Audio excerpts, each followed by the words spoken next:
اگر یہی اٹھک بیٹھک لگانا ہے تو بہت لگایا جا رہا ہے، باقاعدہ ورزش سکھائی جا رہی ہے، ایکسرسائز سکھائی جا رہی ہے۔ میرے بھائیوں، حضرت ابوبکر دعا کر رہے ہیں اور اللہ کے نبی سکھلا رہے ہیں، فاغفر لی مغفرۃ من عندک، اے اللہ مجھے اپنے پاس سے بخش دے۔ یہ نہیں کہہ رہے اللہ میں نے جتنی نمازیں پڑھی ہیں ان نمازوں کے بدلے میں تو مجھے بخش دے، اے اللہ میں نے جتنے روزے رکھے ان روزوں کے بدلے میں تو مجھے بخش دے۔ یہ نہیں کہہ رہے میرے عندک، اے اللہ مجھے اپنے رحم و کرم سے معاف فرما، میری نمازیں اس لائق نہیں کہ وہ مجھے بخشوا سکیں، میرے روزے اس لائق نہیں کہ وہ میری نجات کا ذریعہ بن سکیں۔ اے اللہ تیرے احسانات اتنے زیادہ ہے ہمارے اوپر، اتنے زیادہ ہے کہ تو نے جو دو آنکھیں دی ہے، ایک آنکھ کا احسان اگر ایک طرف رکھ دیا جائے اور دوسری آنکھ کا احسان اگر دوسری طرف رکھ دیا، ایک احسان ایک آنکھ کا جو احسان ہے تیرا وہ ایک طرف رکھ دیا جائے اور میری ساری زندگی کی عبادت ایک طرف رکھ دی جائے اور ترازو اٹھائی جائے تو اے اللہ میری ساری زندگی کی عبادتوں کا پلڑا اٹھ جائے گا اور تیری دی ہوئی دونوں آنکھوں میں سے ایک آنکھ کا احسان کا پلڑا جھک جائے گا۔ اللہ ہم تیری نعمتوں کا احسان ادا نہیں کر سکتے، اے اللہ مجھے اپنے پاس سے بخش دے۔ آج تو ہم نماز پڑھتے ہیں ایسا لگتا ہے جیسے اللہ تعالیٰ پر کوئی احسان کرنے گیا ہوں، ہم بھی پڑھتے ہیں، آپ بھی پڑھ رہے ہیں نمازیں، ایسا لگتا ہے جیسے کوئی احسان کر کے نکلے ہیں اللہ تعالیٰ کے اوپر۔ نبی اکرم کی نماز، صحابہ کی نماز، تصور کیجئے پورے واقعات آپ دیکھیے، ابن سعد کی کتاب اٹھائیے طبقات، پورے واقعات آپ کو اس کے اندر مل جائیں گے، کس طریقے کی نمازیں تھیں، کیسا خشوع خضوع تھا، کیسا۔ آج مین پوائنٹ یہی ہے کہ آج تقوی ہمارے اندر سے نکل گیا، ڈر نکل گیا۔ انک انت الغفور الرحیم، اللہ تو بہت ہی زیادہ بخشنے والا اور انتہائی رحم کرنے والا ہے، تو معاف نہیں کرے گا تو کون کرے گا، تو نہیں بخشے گا تو اور کون بخشے گا، کس سے بخشش مانگو گے، کس سے رحم کی امید کس سے رکھتے ہو۔ سورہ رحمان پڑھیا، الرحمن علم القرآن، اللہ تعالیٰ کے صفاتی 99 نام ہیں اللہ کو چھوڑ کر، اللہ تو اس کا وہ نام ہے، صفاتی نام جو ہیں وہ 99 ہیں، ان 99 ناموں میں اس نے سورہ رحمان کی شروعات الرحمن سے اسی لیے کی ہے کیونکہ اس کی تمام صفتوں میں رحم سے بڑھ کر کوئی صفت نہیں ہے، رحم سے بڑھ کر کوئی صفت نہیں ہے۔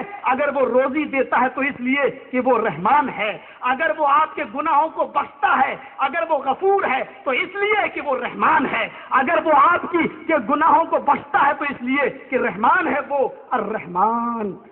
اسی لیے اس نے اس سے شروعات کی ہے کہ وہ بہت ہی زیادہ رحم کرنے والا ہے۔ بھائی اللہ کے 99 نام ہے، سب سے اس نے الرحمانی سے شروعات کیوں کی؟ علم القرآن، اس نے قرآن سکھلایا۔ اگر قرآن اللہ نے سکھلایا تو سائنس کس نے سکھلائی، ٹیکنالوجی کس نے سکھلائی، جغرافیہ کس نے سکھلایا، انگلش کس نے بتایا؟ اور اگر یہ ساری چیزیں اللہ نے سکھلائی تو پھر یہ کیوں کہا کہ علم القرآن، قرآن سکھلایا؟ اس کے تمام علوم میں اور تمام کتابوں میں سب سے بڑھ کر علم عربی اور قرآن کریم سب سے بڑی کتاب ہے، اسی لیے اس نے اس کو خصوصی طور پر ذکر کیا، علم القرآن، اس نے قرآن سکھایا۔ خلق الانسان، اس نے انسان کو پیدا کیا، انسان کو پیدا کیا۔ جانوروں کو کس نے پیدا کیا؟ چڑیوں کو کس نے پیدا کیا؟ حیوانوں کو کس نے پیدا کیا؟ اور اگر ساری چیزوں کو اللہ نے پیدا کیا تو پھر انسانی کا تذکرہ کیوں کیا؟ اس لیے کہ اس کی تمام مخلوقات میں سب سے افضل اور اشرف کوئی مخلوق ہے تو انسان ہے۔ اسی طریقے سے رحمان کی صفت بھی بڑی وسیع صفت ہے، اس کی رحمت سے آؤ۔ مسجد میں داخل ہوتے تو کیا پڑھتے ہو؟ اللہم افتح لی ابواب رحمتک، اے اللہ میرے لیے اپنے رحمت کے دروازے کھول دے۔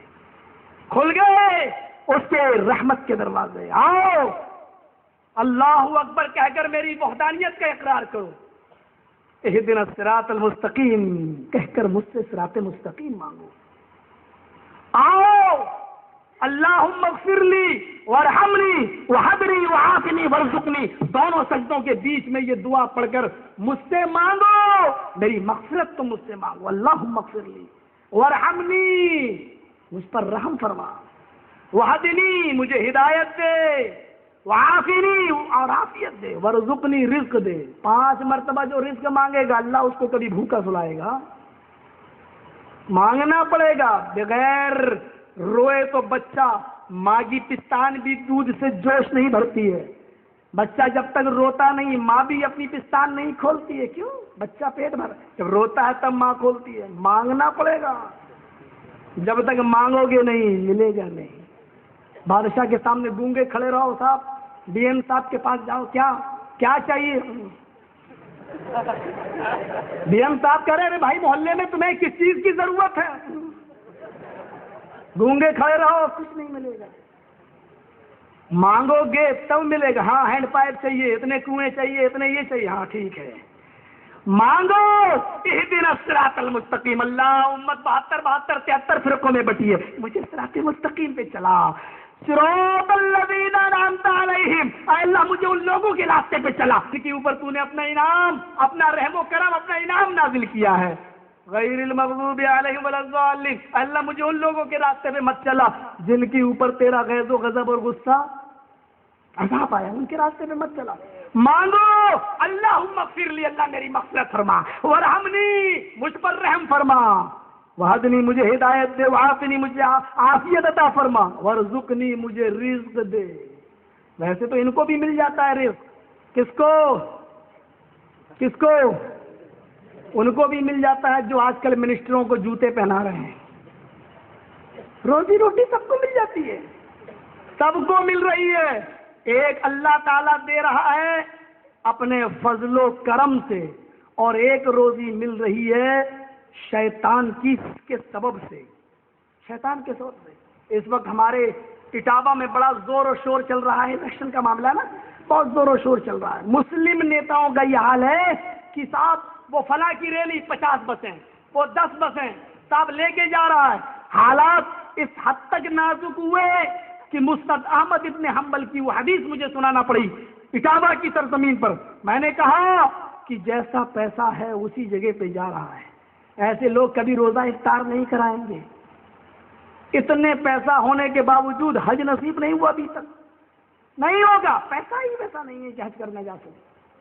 نہیں، آپ نے واقعہ سنا ہے کہ ایک شخص دریا میں جا رہا تھا، کشتی چل رہی تھی، مسند احمد میں حدیث ہے، اور ایک بندر آیا اور ایک دودھ والے کی تھیلی لے کے بانس پر چڑھ گیا اوپر۔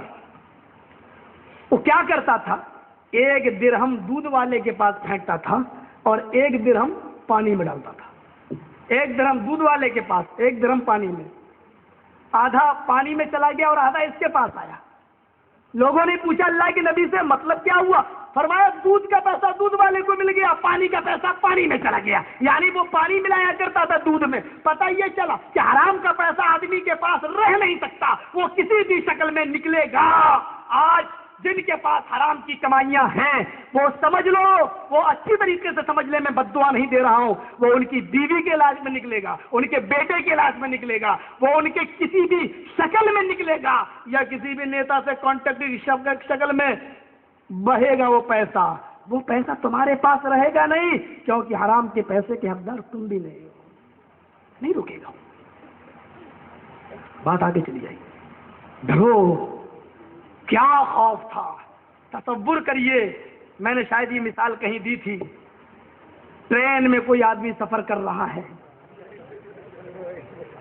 اور 3 برتھیں ہیں، جو لوگ سفر کرتے ہیں ان کو معلوم ہوگا، ہماری تو آدھی زندگی اسی میں چلی گئی۔ آپ کا یہ پروگرام بھی بمبئی کو کینسل کر کے دینا پڑا گا۔ مئو والے ہیں، دھمکی بھی دیتے ہیں، ارے نہیں مولوی صاحب یہیں سے آپ کی پہلی تقریر ہوئی تھی، یہاں آنا ہی پڑے گا، بات ماننا پڑتی ہے، حق ہے آپ کا بھائی۔ 3 سیٹیں، نیچے، بیچ میں، اوپر۔ آپ نیچے والی سیٹ پہ سو رہے ہیں، رات ہے، اچانک اٹھتے ہیں، پیشاب کرنے گئے، دیکھا ہاں سارے لوگ سو رہے ہیں۔ مڈل برتھ پر جو آدمی تھا اس کی جیب میں 500 روپے کی نوٹ کی گڈی رکھی ہوئی ہے، زبان میں پانی ہے، منہ میں پانی آ گیا، دل میں لالچ آ گیا، ہاں نکالنا چاہیے۔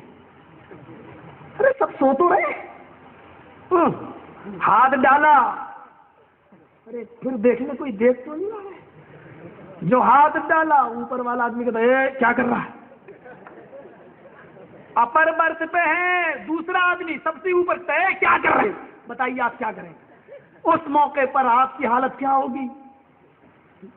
یا تو پیسہ اندر رکھ دیں گے، بھائی صاحب معاف کرنا، اس سے کچھ مت کہنا، آئندہ نہیں کریں گے، اس سے معافی مانگیں گے، یا اس کو بھی لالچ دیں گے چپ نصف لی و نصف لکم، آدھا تیرا اور آدھا میرا، چپ کچھ مت کہنا۔ اور اگر زیادہ ہی ایماندار ہوا تو ایک اور شکل ہے، لے کے بھاگو اور چلتی ہوئی ٹرین سے کودو، پتہ نہیں بچیں گے یا رام رام ست۔ اور یہ آپ کریں گے نہیں، آپ فوراً نوٹ واپس کر دیں گے، اوپر والے آدمی سے معافی مانگنے لگیں گے، آئندہ میں ایسا کام نہیں کروں گا، میرے بھائی مجھے معاف کر دیں۔ آپ نے دیکھا کہ اوپر والا آدمی آپ کی حرکت کو دیکھ رہا ہے، چوری رک گئی، چوری رک گئی۔ بس جب بھی انسان کوئی گناہ کے لیے قدم اٹھائے اور کوئی گناہ کے لیے آگے بڑھے، تصور کر لے کہ کوئی دیکھتا ہو یا نہیں دیکھتا ہو، لیکن اللہ کی ذات مجھے دیکھ رہی ہے۔ انہ علیم بذات الصدور، وہ جانتا بھی ہے جو میرے سینوں کے اندر ہے، اور وہ دیکھ بھی رہا ہے، چاہے وہ زمین کے اندھیروں میں کیا جائے یا سمندر کی تاریکیوں میں، جانتا ہے اور دیکھ رہا ہے۔ یہ تصور ہمارے اندر آنا چاہیے۔ یہ تصور جس دن آ جائے گا، موٹر سائیکل پر 2 آدمی قانوناً ٹھیک ہے اور 3 آدمی قانوناً جرم ہے۔ آپ چل رہے ہیں، 3 آدمی بیٹھے ہوئے ہیں، اگر وہ آپ کا تعلقاتی ہے تو الگ بات ہے، ورنہ دور سے دیکھیں گے چالان کٹ جائے گا، اتر سامنے ہے وہ، فوراً اتر جائیں گے آپ، کیونکہ آگے چیکنگ ہو رہی ہے، ڈر ہے، اتر گئے، قانون کی خلاف ورزی نہیں کر رہے ہیں، اتر گئے، 2 ہی چل رہے ہیں آپ، اچھا تھوڑا سا اور آگے نکل جائیں گے تب بیٹھ جائیے گا، ٹھیک ہے، کیوں؟ ڈر ہے وہ دیکھ لے گا تو چالان کاٹے گا۔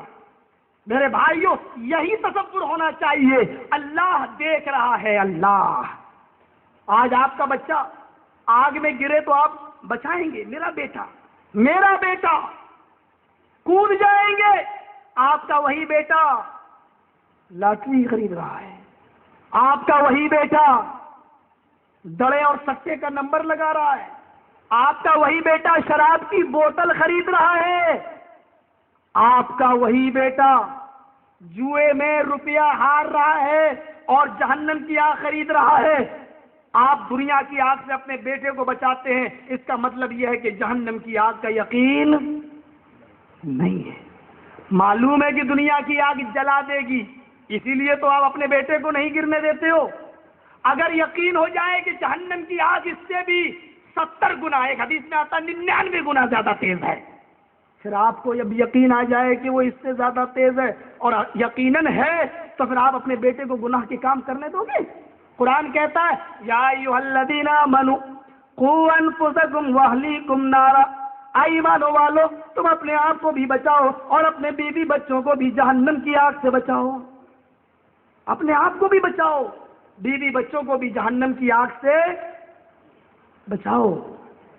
میرے پیارے ساتھیوں، یہ قرآن کی ایک آیت، یا ایھا الذین آمنوا اتقوا اللہ حق تقاتی، ویسے ڈرو جیسے ڈرنا چاہیے۔ آئیے اسی تقویٰ پر ہم دوسری آیت بھی دیکھیں۔ اللہ رب العالمین قرآن کے اندر اور ایک جگہ ارشاد فرماتا ہے یا ایھا الذین آمنوا اتقوا اللہ وقولوا قولا سدیدا یصلح لکم اعمالکم ویغفر لکم ذنوبکم۔ اے ایمانوں والو تم اللہ سے ڈرو اور جب بھی کوئی بات کرو تو سچی بات کرو، وقولوا قولا سدیدا، سچی بات کرو، اللہ سے ڈرو۔ آج یہ ڈر نکل گیا، اسی لیے تو کاروبار میں جھوٹ، ہم سے جھوٹ، آپ سے جھوٹ۔ یصلح لکم اعمالکم، جب سچی بات کرو گے تو اللہ تمہارے اعمال کی اصلاح کر دے گا. سچی بات کرو گے تو. وہ واقعہ سنا ہے؟ ایک شخص آیا اللہ کے نبی صلی اللہ علیہ وسلم کے پاس، اللہ کے رسول میرے اندر 4 برائیاں پائی جاتی ہیں. کتنی؟ 4. اور آپ کے کہنے سے میں ایک چھوڑ سکتا ہوں، سب نہیں چھوٹ پائیں گی، نیا نیا مسلمان ہوں. آپ نے کہا اچھا کون سے گناہ ہے تیرے اندر؟ وہ 4 برائیاں کون سی ہیں؟ کہا اللہ کے نبی صلی اللہ علیہ وسلم سب سے بڑی برائی تو میرے اندر یہ ہے کہ میں شراب پیتا ہوں. کہ اچھا پھر؟ شراب پینے کے بعد میں زنا کرتا ہوں. پھر؟ اور کہ اللہ کے رسول پھر رات ہی کی تاریکی میں جاتا ہوں اور چوری بھی کرتا ہوں. کہ اچھا 3 ہو گئے. شراب پیتا ہے، زنا کرتا ہے اور چوری کرتا ہے. چوتھی؟ کہ اللہ کے رسول جھوٹ بولتا ہوں. کہیے ایک چھوڑ سکتا ہوں، آپ بتائیے زنا چھوڑوں شراب چھوڑوں کیا چھوڑوں؟ کھنا تو جھوٹ چھوڑ دے. کہتا کیا؟ جھوٹ؟ کہ ہاں. اللہ کے نبی صلی اللہ علیہ وسلم نے فرمایا جھوٹ چھوڑ دے. اس نے کہا اللہ کے رسول میں بہت بڑا عقل مند سمجھتا تھا آپ کو. آپ اگر شراب چھڑواتے تو میرے لیے مشکل ہوتا، زنا کہتے تو شاید نہ چھوڑ پاتا، چوری کہتے تو شاید نہ چھوڑتی، لیکن جھوٹ چھوڑنے کے لیے کہا. ٹھیک ہے ہاتھ ملائیے، وعدہ کرتا ہوں آج کے بعد جھوٹ نہیں بولوں گا. کیا معمولی چیز چھوڑنے کے لیے کہیں. ٹھیک ہے تو جھوٹ چھوڑ دے. کہا اچھا. کہا اللہ کے رسول میں آپ کے ہاتھ پہ ہاتھ رکھ کر بیعت کرتا ہوں کہ میں جھوٹ نہیں بولوں گا. ٹھیک ہے چل دیا. ظہر پڑا، عصر پڑا، مغرب پڑا، عشاء پڑا ہے. اب اس کے 4 کام 3 کام اب شروع ہو رہے ہیں. عشاء پڑھ کے نکلا، شراب کی بوتل ہاتھ میں، ڈھکن بھی کھول دیا، منہ میں بھی پہنچ گئی، ابھی حلق کے نیچے نہیں اتری. ارے کل کہیں اللہ کے نبی نے سوال کر لیا کہ شراب پیا تھا یا نہیں، اور اگر میں نے کہہ دیا نہیں تو جھوٹ ہوگا، اور اگر کہہ دیا ہاں تو مجرم اپنے جرم کو خود قبول کر رہا ہو تو 40 کوڑے مارے جائیں گے. ہاں کہوں گا تب بھی پھنسا، اور نہیں کہتا ہوں تو جھوٹ ہوگا، اور نبی سے کیا ہوا وعدہ ٹوٹ جائے گا. چھوڑو نہیں پیتا. ایک چیز چھوٹی، کہتا نہیں پیوں گا، ہاں کہتا ہوں تب بھی پھنس رہا ہوں، نہ کہہ رہا ہوں تب بھی پھنس رہا ہوں. کیا ضرورت ہے پینے کی؟ آگے بڑھا. آشنائی تھی جس سے پہنچا اس کے پاس. آج تو موبائلوں نے بہت آسان کر دیا نا، ٹاٹا ٹو ٹاٹا فری. سب سے زیادہ یہ حرکتیں آج ہمارے معاشرے کے اندر برائیوں کو بڑھا رہی ہیں. ہم اور آپ یہ کہہ سکتے ہیں کہ مولانا صاحب ایسے مت کہیے، لیکن اندرونی طور پر اپنے دل سے پوچھئے کہ آج موبائل سے اور گھروں میں لگے ہوئے ٹیلی فونوں سے معاشرہ گندا ہو رہا ہے یا نہیں، سوسائٹی گندی ہو رہی ہے یا نہیں. وہ بھی تو ایک دور تھا، بیت المقدس فتح ہو گیا اور لوگ گزر رہے ہیں، عمر پیچھے ہیں، برہنہ لڑکیاں آگے اور ننگے شیر، نیم برہنہ لڑکیاں یہودیوں کی، کپڑے سج دھج کے پہنے ہوئی ہیں، ننگی نہیں ہے وہ بھی. آج ہم کہتے ہیں نا میری لڑکیاں ننگی تھوڑی ہیں. ارے اور ننگا کس کو کہتے ہیں؟ اللہ کے نبی نے یہ تھوڑی کہا تھا کہ بالکل ننگی ہو جائیں گی انہی کو ننگا کہنا. نبی نے کہا تھا نساء کاسیات ناریات، کپڑا پہنیں گی لیکن ننگی ہوں گی. ان کو نہیں کہا تھا جو کپڑے کا تار بھی جس کے جسم پر نہ ہو اس کو ننگا کہو. نبی نے کیا کہا؟ نساء، ایک ایسا زمانہ آ جائے گا کاسیات، کپڑے پہنیں گی، آریات لیکن ننگی ہوں گی. کپڑا پہننے والیوں کو ننگا کہا ہے، اتارنے والیوں کو نہیں کہا ہے. تصور کرو، اگر ہاف آستین کے کپڑے پہن کر مارکیٹنگ کرنا صحیح ہے، شادیوں میں جانا صحیح ہے، ٹیلر پہننا صحیح ہے، یہ ساری چیزیں اگر یہ بے شرمی اور بے حیائی نہیں ہے تو مجھے پھر یہ بتاؤ کہ پھر بے شرمی اور بے حیائی کہتے کس کو ہے، اور وہ ڈریس کون سا ہے جس کو نبی نے بتایا؟ کون سا ڈریس ہے؟ تصور کرو. حضرت عمر نے کہا تھا کسی کی نظر اٹھ گئی تلوار گردن پہ ماروں گا.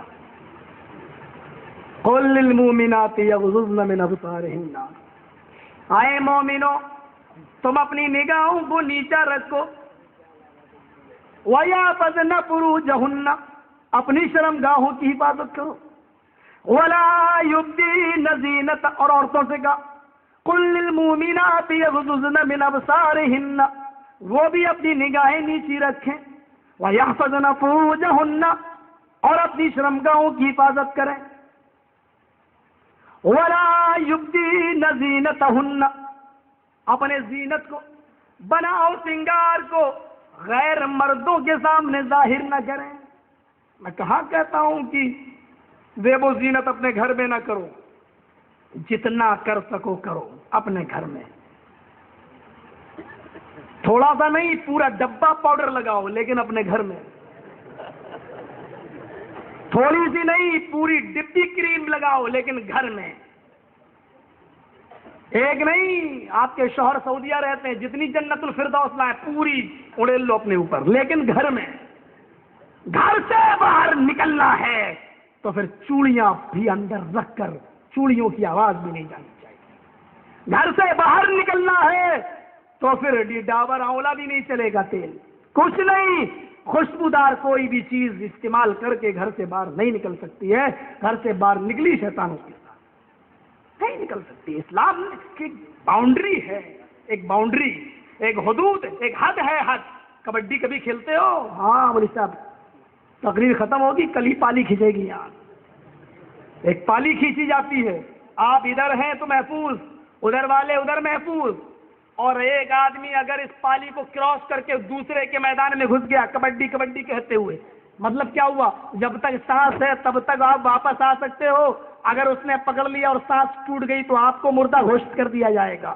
یعنی آپ محفوظ نہیں ہیں، دوسرے کے حد میں گھس گئے ہیں. اسلام کی ایک باؤنڈری ہے، اس باؤنڈری میں ہے تو آپ محفوظ ہیں. باؤنڈری سے کراس اگر آپ نے کیا تو آپ محفوظ نہیں ہیں، محفوظ نہیں ہے. اس باؤنڈری کو اگر آپ نے کراس کر لیا تو محفوظ نہیں ہے. میری مائیں، میری بہنیں سوچیں کس باؤنڈری کو کراس کر رہی ہیں. ہمارے بھائی بھی سوچیں، ہمارے بھائی بھی. رات کا اندھیرا ہے، شراب چھوڑی، آگے بڑھا. آشنائی تھی، زنا کے لیے آمادہ ہوا. تھوڑا سا رک جا. کل اللہ کے رسول نے اگر مجھ سے پوچھ لیا کہ اچھا زنا کیا تھا یا نہیں، اور اگر میں نے کہہ دیا کہ ہاں میں نے زنا کیا تھا، اگر میں نے کہہ دیا تو پھر سنسار کر دیا جائے گا یا پتھروں سے مارا جائے گا، اور اگر میں نے نہیں کہہ دیا تو جھوٹ ہوگا. کہا ہٹ تجھے بھی چھوڑتا ہوں. اب چلا چوری کے ارادے سے، چوری کے لیے بڑھ گیا، ایک گھر میں گھس بھی گیا،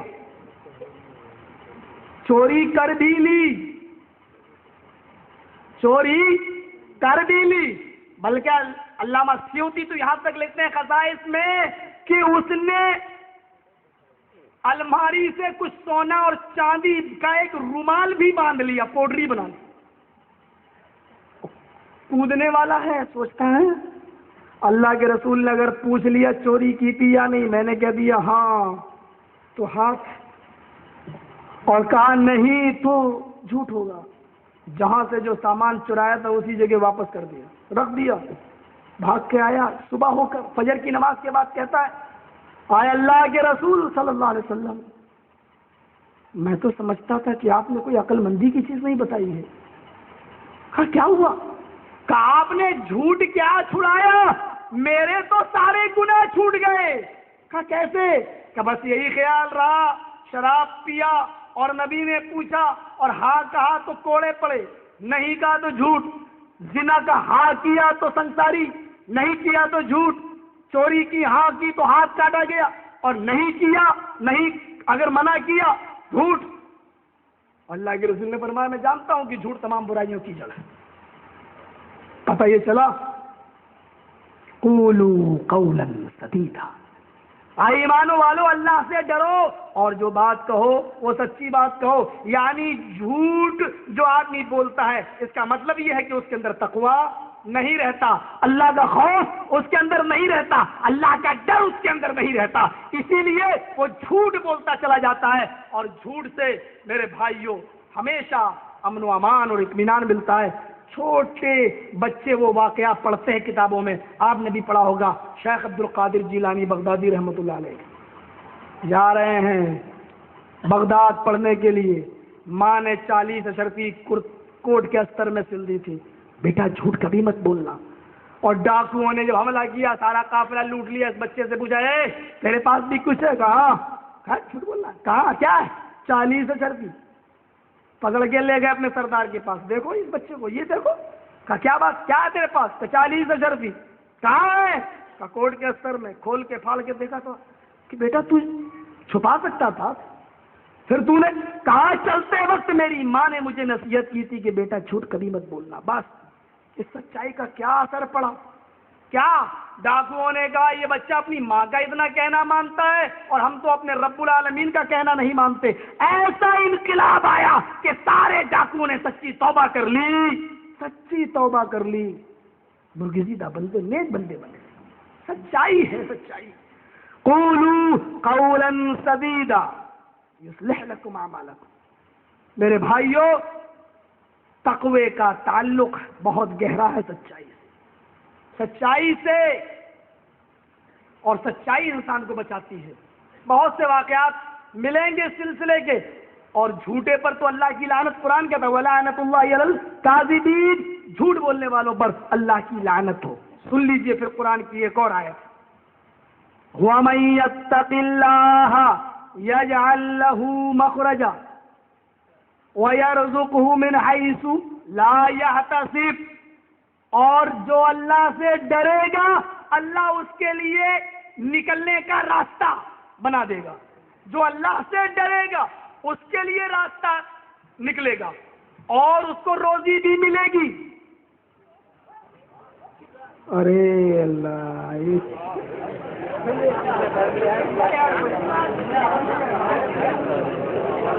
اب پتہ نہیں چوہا ہے کہ چوہیا ہے، تھوڑا سا ڈر گیا۔ سنیے، وَمَن يَتَّقِ اللَّهَ يَجْعَل لَّهُ مَخْرَجًا، اور جو اللہ سے ڈرے گا، جو اللہ سے ڈرے گا اللہ اس کے لیے نکلنے کا راستہ بنا دے گا۔ وَيَرْزُقُهُ مِنْ حَيْثُ لَا يَحْتَسِبُ، اور اس کو ایسی جگہ سے روزی دے گا، ایسی جگہ سے اللہ اس کو رزق دے گا جہاں سے اس کو گمان بھی نہیں ہوگا۔ وَمَن يَتَّقِ اللَّهَ، جو ڈرے گا اس کے لیے اللہ نکلنے کا راستہ بنائے گا اور ایسی جگہ سے اس کو روزی دے گا کہ جہاں سے بندے کو گمان بھی نہیں ہوگا۔ دیکھیے کیا گمان تھا، بخاری شریف کے اندر واقعہ آیا ہے، ایک عورت اللہ کے نبی کے پاس آئی، کہنے لگی اللہ کے رسول میں اپنے آپ کو ہبہ کرتی ہوں آپ کے لیے، آپ میرے لیے جو فیصلہ کریں گے میں راضی ہوں۔ اے اللہ کے رسول صلی اللہ علیہ وسلم میں آپ سے شادی کرنا چاہتی ہوں۔ اللہ کے نبی نے کہا میں نہیں کر سکتا۔ ایک صحابی نے کہا، وہیں بیٹھے ہوئے تھے، اے اللہ کے نبی اگر آپ کو ضرورت نہیں ہے تو مجھ سے کر دیجیے، اگر آپ نہیں کر سکتے ہیں تو میرے ساتھ اس عورت کی شادی کر دیجیے۔ اللہ کے نبی نے اس سے پوچھا، وہ کہتی ہے اللہ کے رسول ٹھیک ہے اگر آپ نہیں کرتے ہیں تو اس سے کر دیجیے۔ آپ نے کہا تیرے پاس کچھ ہے مہر دینے کو؟ مہر دینے کو کچھ؟ سوال کس کا ہوا؟ مہر کا۔ آج یہاں سوال کس کا ہوتا ہے؟ جہیز کا۔ الٹی گنگا بہ رہی ہے۔ کہا کہ تیرے پاس کچھ ہے؟ ہل عندک شیء؟ نہیں۔ اللہ کے نبی نے فرمایا اچھا جاؤ کچھ تلاش کر کے آؤ۔ کہتا اللہ کے رسول کچھ نہیں ملا۔ آپ نے کہا جاؤ لوہے کی اگر ایک انگوٹھی ہی مل جائے تو اسی کو لے آؤ. اچھا پھر گیا تلاش کیا لیکن لوہے کی انگوٹھی بھی نہیں ملی. کہا نہیں اللہ کے رسول. بیٹھ گیا. پھر کیا ہے تیرے پاس؟ کہا اللہ کے رسول ایک لنگی ہے. کیا ہے؟ لنگی. کہا لنگی کیا کرے گا؟ کہا اللہ کے رسول آدھی اس کو دے دیجیے. ایک لنگی آدھی. کہا نہ تیرا ہی فائدہ نہ اس کا ہی فائدہ. آدھی لنگی اس کو دے دیتا ہے تو تیرے پاس کچھ نہیں، اور اگر وہ تیرے پاس رہتی ہے تو اس کا کچھ نہیں. بیٹھ گیا مایوس ہوا. آپ نے بھی کچھ نہیں کہا، بیٹھے.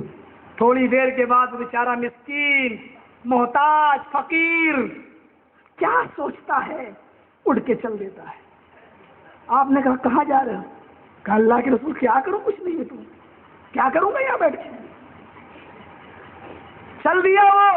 آپ نے کہا ادھر آؤ. کہاں جا رہے ہو؟ تمہیں قرآن کچھ یاد ہے؟ ہاں. کون کون سی سورت؟ اب شروع ہو گئے. اے اللہ کے رسول فلاں سورت فلاں سورت فلاں سورت فلاں سورت. یہ ادارے والے بھی سن لیں اور اس سے بچے فارغ ہوتے ہیں وہ بھی سن لیں. قرآن کتنی برکت کی کتاب ہے. یہ سورت تھا. کہا اللہ کے رسول نے ٹھیک ہے جا انہی صورتوں کو میں مہر بنا رہا ہوں، یعنی اپنی بیوی کو یہی صورتیں یاد کرا دینا. اور آپ نے اس کا نکاح کر دیا. وَيَرْزُقُ مِنْ حَيْثُ لَا يَحْتَسِبُ.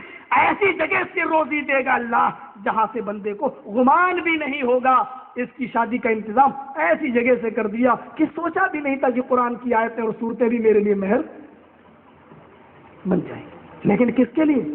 وَمَن يَتَّقِ اللَّهَ. جو اللہ سے ڈرے گا، جو اللہ سے ڈرے گا اللہ اس کے لیے نکلنے کا راستہ بنائے گا. ایک اور واقعہ ہے جس کو علامہ ابن قیم نے اپنی کتاب صفت الصفوہ کے اندر نقل کیا ہے، اور اس واقعے کو علامہ شمس الدین ذہبی نے کتاب الکبائر کے اندر نقل کیا ہے. وہ واقعہ ہے کہ بلخ خاندان، بلخ ایک شہر کا نام ہے، اس شہر کے اندر ایک امیر گھر رہتا تھا. امیر، دولت مند. اللہ نے ان کو ہر قسم کی نعمتوں سے نوازا تھا، ہر قسم کا مال دولت سارا سامان ان کے پاس تھا. اچانک انتقال ہو گیا اس شخص کا. بیوی بیوہ ہو گئی، بچے یتیم ہو گئے، لڑکیاں تھیں. ان کے اوپر فکر و فاقہ کا قہر برپا ہو گیا. صبح کھا لیا تو شام کو نہیں، شام کو کھایا تو صبح نہیں. گھر میں آفتیں آنے لگی. کبھی کبھی 2-3 دن بھوک مری میں گزر جاتی. عدت پوری کی عورت اپنی لڑکیوں کو لے کر ایک دوسرے شہر کی طرف چلی جاتی ہے. بلخ شہر کو چھوڑ دیتی ہے تاکہ دشمنوں کے طعنے نہ سننا پڑے، تاکہ دشمنوں کے طنز و تشنیع سے دور رہے اور وہ یہ نہ کہیں دیکھو کتنا عیش و آرام میں رہتے تھے، آج ایک ایک پیسے کو ترس رہے ہیں، ایک ایک روٹی کے محتاج ہو گئے. چلی گئی. ایک اجنبی شہر میں پہنچتی ہے، معلوم کرتی ہے یہاں کا میئر کون ہے. پتہ چلا یہاں کا میئر ایک مسلمان ہے، شیخ البلد مسلمان ہے، اور نائب شیخ البلد ایک مجوسی ہے. اس کا گزر مسلمانوں کی دو جماعتوں کے پاس سے ہوا. ایک مسلمانوں کی جماعت تھی، ایک مجوسیوں کی جماعت تھی. مجوسی لوگ نائب میئر کے پاس بیٹھے ہوئے تھے اور مسلمان میئر کے پاس بیٹھے ہوئے تھے، شیخ البلد کے پاس. اس نے اپنی لڑکیوں کو ایک غیر آباد مسجد میں بٹھایا. کہنے لگی اے میری بیٹیوں تم یہیں رکو، میں تمہارے لیے کھانے کا اور آج شام کی روزی روٹی کا انتظام کرنے کے لیے جاتی ہوں. یہ لڑکیوں کو چھوڑ کر نکل جاتی ہے. پہلے مسلمان میئر کے پاس پہنچتی ہے جو شیخ البلد تھا. کہنے لگی اے شیخ البلد آئے اس شہر کی میئر، آئے اس شہر کے چیئرمین، میں بلخ کی رہنے والی ہوں، میں شریف علوی خاندان کی عورت ہوں، اللہ نے مجھے ہر قسم کی نعمتوں سے نوازا تھا، حالات کی اور گردش ایام نے آج مجھے اس حال تک پہنچایا کہ میں ایک ایک روٹی کی محتاج ہو گئی، گھر میں کمانے کے لیے کوئی لڑکا نہیں ہے، میں اکیلی ہوں، میری بیٹیاں غیر آباد مسجد میں بیٹھی ہوئی ہیں، میں مسلمان ہوں اور شریف خاندان کی عورت ہوں، میں تجھ سے آج کی رات کا کھانا مانگتی ہوں کہ تم مجھے اور میری بیٹیوں کے لیے آج کی رات کا کھانا دے دے۔ وہ شیخ البلد، وہ میئر، وہ مسلمان تھا، کہنے لگا کیا تو علوی خاندان کی عورت ہے؟ بولا ہاں، بولی ہاں۔ کہنے لگا کہ کوئی گواہ لے کے آ، کوئی گواہ لا جو یہ کہہ سکے کہ تو بلخ کی ہے اور علوی خاندان کی عورت ہے۔ کہنے لگی کہ میں اجنبی ہوں اور اس شہر میں مجھے کوئی نہیں جانتا، میں کیسے کوئی گواہ لا سکتی ہوں؟